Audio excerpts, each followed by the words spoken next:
और जमुना भरने जली पानी दुनिया तेरा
यमुना के तट पे पहुंची।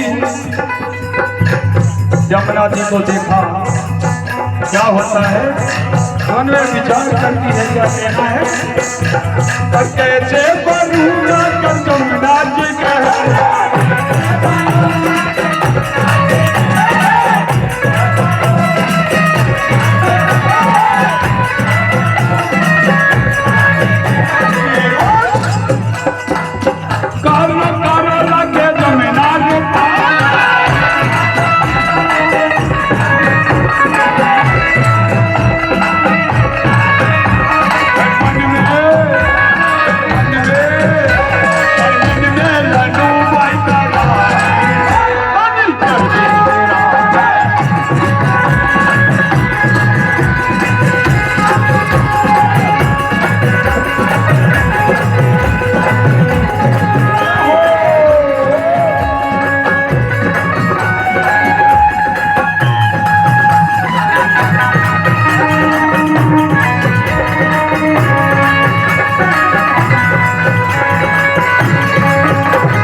मुसीबत है, जैसे भी गागर तो भरी, लेकिन कहना है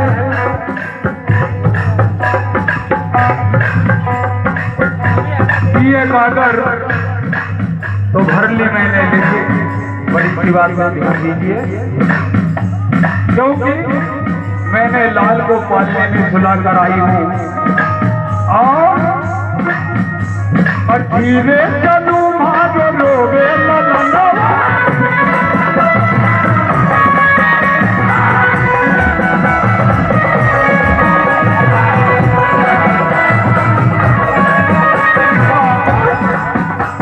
और इतनी धरती चलू तो क्या होगा, और धरती चलू भाभी घर के लगनिया।